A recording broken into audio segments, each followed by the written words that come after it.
देखो ये जो वीडियो है ना, ये दो तरह के लोग देख रहे होंगे। एक जिनको फ्री बॉडी डायग्राम बनाना आता है and they know very well, तो वो इस वीडियो को स्किप करके आगे बढ़ सकते हैं, okay. But those who don't have any idea how to draw a free body diagram, then they must watch this whole video very carefully and also my all the videos, okay. तो उन सभी का link तुम्हें description box में मिल जाएगा, okay. So welcome everybody, this is Rohit Parinja and you are watching my channel physics अध्यापक। तो ये जो दोनों एग्जाम्पल्स मैं कराऊंगा ये बेस्ड होंगे, मतलब दोनों सिस्टम्स क्या होंगे, रेस्ट पर होंगे, इन इक्विलिब्रियम में होंगे। किस में होंगे? इन इक्विलिब्रियम में होंगे, ओके। तो इसमें तो हम इक्विलिब्रियम वाले दो क्वेश्चंस करेंगे। तो हमने जो भी फोर्सेस क्रिएट की थी पिछली वीडियो में, जो भी हमने बनाई थी फोर्सेस पिछली वीडियो में in the free body diagram, तो उनमें हमने किया था ओनली द डायरेक्शंस, ओके। तो इसमें करेंगे हम डायग्राम तो ड्रॉ करेंगे ही, दैट इज़ ऑब्वियस, बट उसके साथ हम इस क्वेश्चन को भी सॉल्व करेंगे एंड जिसमें हम अपनी इक्वेशंस लिखना सीखेंगे, ओके।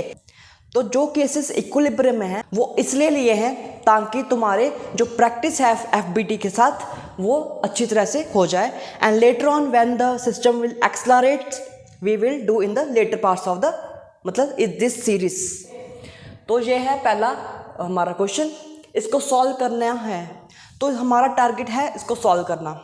तो पहला स्टेप क्या है, draw all the forces that you are seeing, ठीक है। तुम्हारे मन में जो भी फोर्सेस आ रही होंगी वो सारी की सारी फोर्सेस इस पे लिख दो, ड्रॉ कर दो, ओके। तो पहला स्टेप है तुम्हारा ये फर्स्ट स्टेप। तो इसके लिए मैं यहाँ पर फिर से डायग्राम ड्रॉ करता हूँ, okay. And this is mass m। तो एक फोर्स देखो यहाँ पर मेरा सिस्टम, तो यहाँ पर मेरा सिस्टम क्या होगा, मेरा सिस्टम होगा this is mass m, this will be my system, okay. तो इस मास m पर कौन कौन सी फोर्सेस हमने देखनी है लग रही होंगी, दैट्स सो सिंपल, ओके। तो कौन सी फोर्सेस लग रही हैं, that is mass mg, mass m sorry weight mg, weight mg। और ये दोनों क्या है, स्ट्रिंग्स है। तो मैंने पिछली वीडियो में थोड़ी सी इंट्रोडक्शन दी थी, किसकी, टेंशन की भी दी थी, मैंने स्प्रिंग फोर्सेस की भी दी थी। तो अगर तुमने पिछली वीडियो देखी थी तो तुम्हें पता होगा इसमें क्या होगा, इसमें टेंशन्स होंगी, दोनों स्ट्रिंग्स में क्या प्रोड्यूस होंगी, कौन सी फोर्सेस प्रोड्यूस होंगी, that will be the tension forces, okay. अगर नहीं देखी है then you go at this i button and you can watch that. देखो क्योंकि स्ट्रिंग्स अलग अलग हैं, that means they will be having a different tensions T1 and T2। और एक चीज़ मैं भूल गया हूँ, यहाँ पर हम अलग अलग एंगल्स लेंगे, अल्फ़ा यहाँ पर ले लिया, बीटा यहाँ पर ले लिया, ओके। तो क्वेश्चन में जो स्पेसिफाई किया था उन्होंने, मैंने जस्ट ड्रॉ नहीं किया कि अल्फ़ा एंड बीटा। अगर नहीं स्पेसिफाई करते मान लो क्वेश्चन में कि these angles are equal, then you have to take alpha and beta, that means two different angles, okay, unless specified।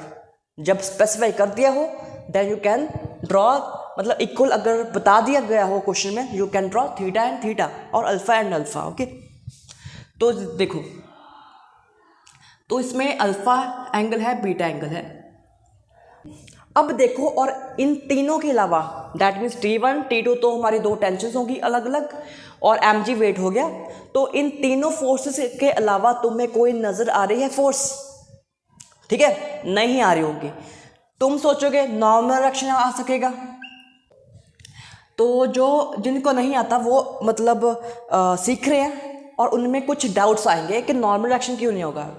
तो मैंने बताया है कि नॉर्मल डायरेक्शन तभी होता है if there is two surfaces and those two surfaces are in contact with each other, okay. तो mass m हमारा सिस्टम है, ये हवा में ही लटका हुआ है, there is no other surface, so normal direction की तो बात होगी नहीं। Now there will be some friction force, no, friction force is also a contact force, ये भी क्या है, कॉन्टैक्ट फोर्स है। So these forces will not be present, okay. तो बाकी फोर्सेस भी नहीं प्रेजेंट होंगे, लाइक स्प्रिंग फोर्स, उसके लिए तो तुम्हें स्प्रिंग चाहिए, यहाँ पर बेचारा स्प्रिंग है ही नहीं। तो कुल मिलाकर यही फोर्सेस हैं, ओके। और जब प्रैक्टिस हो जाएगी तुम एक झटके में देख सकोगे इसमें ये टेंशन है, ये टेंशन और mg, you will talk like an expert, okay अभी तो धीरे धीरे समझो। ओके ये है हमारी फोर्सेस। अब पहला स्टेप तो कंप्लीट हो गया। We have specify our forces, we have specifies our forces, पहला काम हो गया। ओके अगला काम क्या है? अगला काम है हमारा कि इस पर जो मतलब मोशन हो रहा हो, जो मोशन हो रहा हो उसके अलोंग हमें क्या लिखना पड़ेगी? हमारे इक्वेशंस ऑफ मोशन। ठीक है ना, जिस तरफ मोशन हो सकता है उस तरफ लिख दो। ठीक है, और तुम्हें क्या लग रहा है? वैसे ये रस पर है बट इसकी टेंडेंसी है ना ये नीचे की ओर आ सकता है। Okay then we say motion along y direction, along y direction. अब वाई डायरेक्शन के अलोंग लिख दो फोर्सेस। देखो वाई किसको कह रहा हूं मैं? वाई इस एक्सिस को कह रहा हूं इसके अलोंग, और एक्स एक्सिस इसको कह रहा हूं एक्स एक्सिस के अलोंग द एक्स एक्सिस, जैसे हमने ग्राफ में पढ़ा हुआ है। Okay so that's y along the y direction. अब देखो एक ही फोर्स है mg। देखो अब ध्यान से देखो, हमने लिखना है along the y direction because there is possibility of moving this system to move along the y direction, so there is a possibility।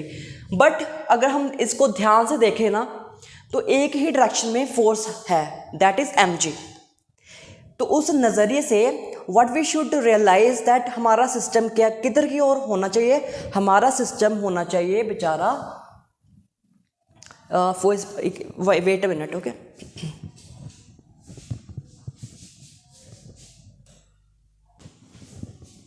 तुम्हारा सिस्टम किधर की ओर होना चाहिए?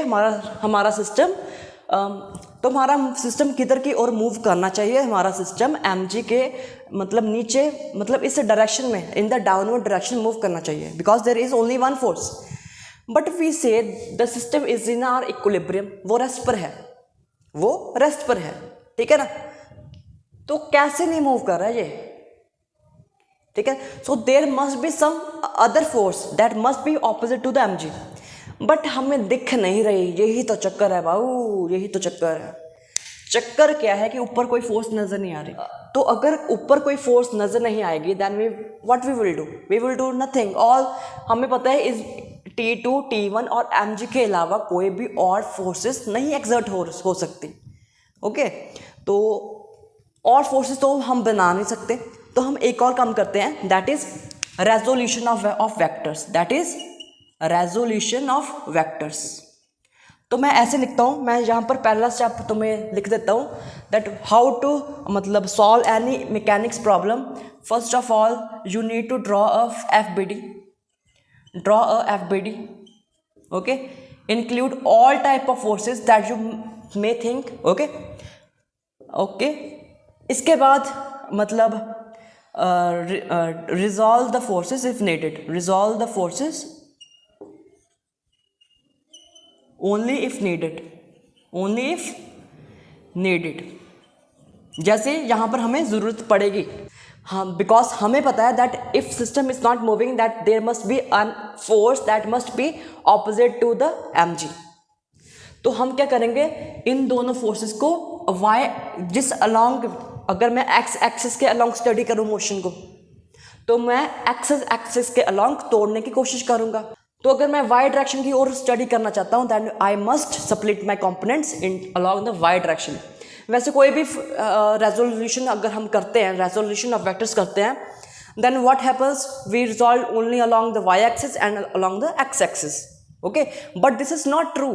फॉर एग्जाम्पल इंक्लाइन प्लेन है तुम्हारे पास और यहाँ पर मैंने ब्लॉक रख दिया। हमने क्या किया था, तुमने पिछली वीडियो में भी देखा था, mg को हमने, ये पहले से वाई डायरेक्शन में ही है, ये पहले से वाई डायरेक्शन में ही है, तो इसको हमने एक ऐसा तोड़ दिया और एक ऐसा तोड़ दिया। ऐसा क्यों किया? वाई देखो ऐसा हमने इसलिए किया बिकॉज मोशन अब इस डायरेक्शन में हो रहा था, इस डायरेक्शन में हो रहा था, तो we must have components along this direction. तो हमने एक इस डायरेक्शन में कंपोनेंट्स तोड़ने हैं। Okay depending on the problem. अब क्योंकि मोशन ऊपर की और नीचे की ओर हो रहा है, ऊपर और नीचे की ओर हो रहा है, या नीचे के ओर समझ लो, नीचे की ओर हो रहा है, अलोंग द वाई डायरेक्शन हो रहा है, then what happens, we must resolve our components along the y axis. और वाई एक्सिस के जस्ट परपेंडिकुलर क्या है? X axis. तो एक्स एक्सिस के अलॉन्ग तो हम ड्रॉ करेंगे ही हमारे वेक्टर्स आफ्टर रेजोल्यूशन। ओके, तो देयरफॉर वी हैव रिजॉल्व। तो एक कंपोनेंट हमारा बन जाएगा T2 साइन T2 और ये बन जाएगा T2 कॉस बीटा। देखते क्या आएगा, ये भी बन जाएगा हमारा ये वाला, ये भी बन जाएगा हमारा ये वाला। कंपोनेंट्स बन गए, कंपोनेंट्स बन गए। इसको तुम अगर बीटा लेट किया है, this would be T2 cos beta and this will be the T2 sine beta. ऊपर वाला T2 sine beta. If this is T1 sine beta, या अल्फा कह दो बिकॉज अल्फा है, इसको रिजॉल्व करेंगे, and T1 cos alpha. Okay, so therefore along the y direction we must say T2 sin beta must be equal to and sum of these because upward forces ऊपर ही हैं, and it must be equal to mg because there is no acceleration की तो बात होगी नहीं। किसकी बात होगी? बैलेंस करने की बात होगी। तो बैलेंस तभी होंगे, तो बैलेंस तभी होंगे if our forces are in this fashion. Okay, so this is our story. This is first equation.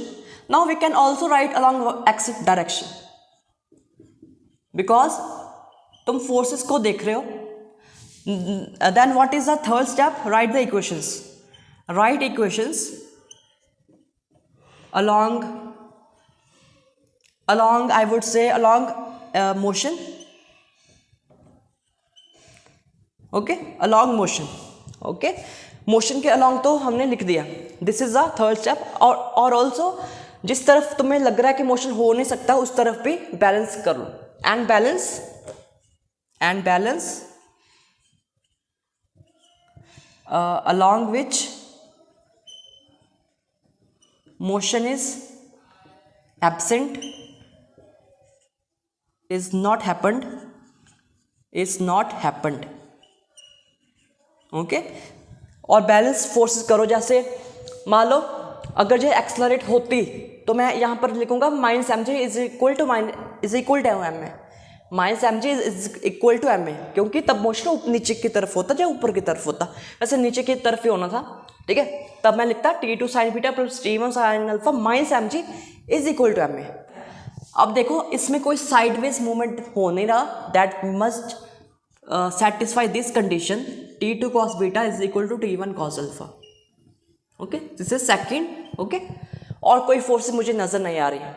Okay, तो एक्स डायरेक्शन हो गया। देखो पॉसिबल मोशन किधर की ओर हो सकता है? पॉसिबल मोशन वैसे वाई डायरेक्शन की तरफ भी हो सकता है, थोड़ा सा एक्स डायरेक्शन की तरफ भी हो सकता है, बट किसी भी तरफ नहीं हो रहा। We have just balance along y direction and x direction, यही करना है, ठीक है। यहाँ पर मैं लिख नहीं सकता हूँ कि यहाँ पर एक्स डायरेक्शन ही होना चाहिए, वाई डायरेक्शन ही होना चाहिए, because according to the problem the situation changes. जिस तरफ भी तुम्हें लगे मोशन नहीं हो रहा है उस तरफ बस जस्ट बैलेंस कर दो फोर्सेस। ओके, तो ये है। अब देयरफॉर हमने फाइंड क्या करना है? Tension in a string. देखो ये थोड़ी सी टेढ़ी खीर है, ये थोड़ी सी बहुत ज़्यादा टेढ़ी खीर है। वाई? बिकॉज यहाँ पर मुझे मान लो बीटा पता है, अल्फा पता है, so we can find also. Okay we can find. मुझे लगा नहीं फाइंड कर सकते, बट वी कैन फाइंड। कैसे पता मुझे नहीं फाइंड कर सकते? पहले क्यों लगा? मुझे ये लगा था यहाँ पर 4 वेरिएबल्स हैं तो 2 इक्वेशंस हैं। अगर तुम्हारे पास 4 वेरिएबल्स हैं और 2 इक्वेशंस हैं, that means you can't solve that equation. But अभी मुझे पता लगा that I have just analyse that T2 bus and T1 are just the 2 unknowns and we also have the 2 equations, then we must solve this equation। okay, बाकी ये पता होगा तुम्हें। Okay, हम मान के चल रहे हैं प्रॉब्लम जब भी आएगी तुम्हें अल्फा और बीटा दोनों पता होंगे। Okay, so what is T2 from here? यहाँ से मुझे मिलेगा T2 T1 cos अल्फा और cos beta. Okay, so just put this value in this equation and I will get T2 as T1 sine beta. अब मैंने put कर दी value, ठीक है, इस पे, and T1 sine beta into cos alpha over cos beta. लग रहा है पता ना? मैंने जस्ट इसकी वैल्यू इसमें पुट कर दी T2 में, so I will get T1 that. So simple. Again T1, तुम कहोगे सिंपल कहाँ से? इतना ईजी है, इतना डिफिकल्ट है, सॉरी इतना डिफिकल्ट है, but it's easy when you practice. Okay. It will be easy when you practice. So T1 कितना आ जाएगा, यू विल गेट, मैं सीधा कर रहा हूँ, mg cos beta minus sine beta cos alpha, okay, and divided by sine alpha. This will be our answer. T1 हम ढूंढ लेंगे ऐसे। ऐसे तुम T2 भी ढूंढ सकते हो,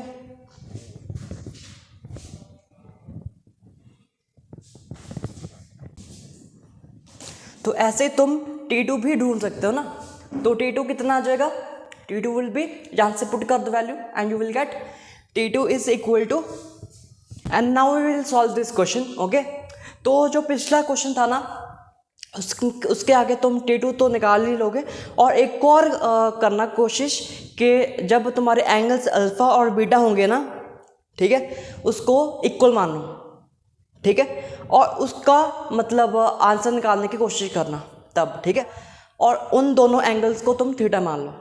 तो दोनों के रिजल्ट्स T1 और T2 के सेम डिट्टो आने चाहिए, ठीक है, ये खुद करना।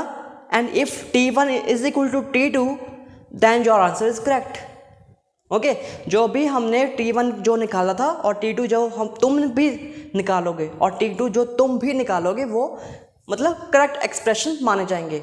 Only if T1 is equal to T2 when alpha is equal to beta is equal to theta, मतलब दोनों एंगल्स इक्वल होंगे अल्फा एंड बीटा, तभी हमारा जो वो एक्सप्रेशन तुम वेरीफाई कर सकते हो कि वो सही है कि नहीं सही है, ठीक है। तो मज़ा आएगा, कमेंट में बताना क्या आंसर आया, okay. Now we are moving on to the next question. So in this system, again our system, that means two blocks are, this inclined plane is fixed. This inclined plane is fixed, but these blocks also doesn't move. So system is absolutely is at rest. तो हमने normal direction बताना है, tension बतानी है, tension तो वैसे ही होगी तुम्हें ये सुनते ही, एंड थीटा भी बताना। थीटा क्या है, this is this angle of inclination, okay. तो कैसे निकालेंगे, first step is draw a free body diagram. तो फोर्सेस मेरे पास है, तो इस पे m2g लग रहा होगा। तो पिछली वीडियो में भी हमने किया था इंक्लाइंड प्लेन के लिए, तो ये तो रट गए होंगे अभी तो m1g साइन थीटा, मैं सीधा कर रहा हूँ, ठीक है ना, m2g cos theta, and this is n, and this is equal to, this is I think tension T and tension T। तो टेंशन T अगर तुम्हें प्रॉब्लम आ रही है, what is the direction of tension T, तो बता ही देता हूँ, it is away, it is like a pulling force. तो अगर टेंशन T रस्सी में होगी ना, हवा में थोड़ी होगी, ठीक है, रस्सी में होगी क्या, टेंशन। तो अगर रस्सी में होगी tension, then it will try, जो रस्सी होगी it will try to pull the block. तो जिस तरफ भी रस्सी पुल कर सकती है ब्लॉक को, उस तरफ हमारा क्या होगा, टेंशन, यू नो। तो रस्सी ऐसे पुल कर सकती है, तो ऊपर की ओर टेंशन है along दिस इंक्लाइंड प्लेन। तो रस्सी इसको ऊपर की ओर पुल कर सकती है, तो ऊपर है टेंशन T, सिंपल। एंड तुम देख सकते हो that n is equal to m1g cos theta, because there is no movement और एक्सलरेशन इन दिस डायरेक्शन। तो ये तो क्लियर हो गया, एंड हमने फाइंड भी कर लिया, this is our answer. This is our answer. Now, also T is also equal to m2g, and this T is also equal to m1g sin theta. Fine. ठीक है भाई, ठीक है। अब सवाल उठता है कि ये टेंशन T और ये टेंशन T सेम क्यों है। The reason is because they have the same, they are the tension of the same strings. अगर डिफरेंट स्ट्रिंग्स होंगी, जैसे हमने पिछली प्रॉब्लम में भी पढ़ा था, अगर डिफरेंट स्ट्रिंग्स होंगी तो what will happen, different tension होंगी। अब क्योंकि स्ट्रिंग सेम ही है तो सेम टेंशन होगी, ठीक है, तुम्हें तो ना टेंशन हो गई, ओके। सो टेंशन तो सेम है, देयरफॉर इससे हम थीटा भी निकाल सकते हैं, because m2g is also equal to m1g sine theta. Reason क्या है, this is purely the mathematical reason, क्योंकि ये भी t के इक्वल है और ये भी t के इक्वल है। So I will get sine theta as m2g, m2 over m1, okay, and I can also write theta as sin inverse। ये तो मामूली सा है, ठीक है, ये तो इतना बड़ा क्वेश्चन नहीं वैसे। चलो ये वाला आंसर आ गया, ठीक है। अब थोड़े से हम मैथमेटिक्स भी सीख लेते हैं, ठीक है। इसको हम दूसरे तरीके से भी लिख सकते हैं, तो वो तरीका जानो अब, ठीक है। तो वो तरीका क्या है दैट n1 को मैं ऐसे भी लिख सकता हूँ m1g, मतलब 1 माइनस साइन स्क्वायर थीटा, अगर थोड़ी बहुत ही तुमने ट्रिग्नोमेट्री पढ़ी है, ओके। बिकॉज ऐसे मान लो ऐसा तुम्हें दिया है और MCQs में तुम्हें कुछ और तरीके से पूछा है, बट यही आंसर है, बट उसको और तरीके से पूछा है, तो वो भी जानना चाहिए। थोड़ी सी ट्रिग्नोमेट्री थोड़ी बहुत ही आनी चाहिए बस। m1g and now this is sine square. Now according to this, what was sine? That was m2 over m1 square. So this is our answer, simple. देखने को लगता है दैट ये कैसे सॉल्व होगा, बट दिस वॉज सिंपल, ठीक है। I hope कि तुम्हें अच्छा लगा हो ये lecture, then please subscribe to my channel and thank you very much.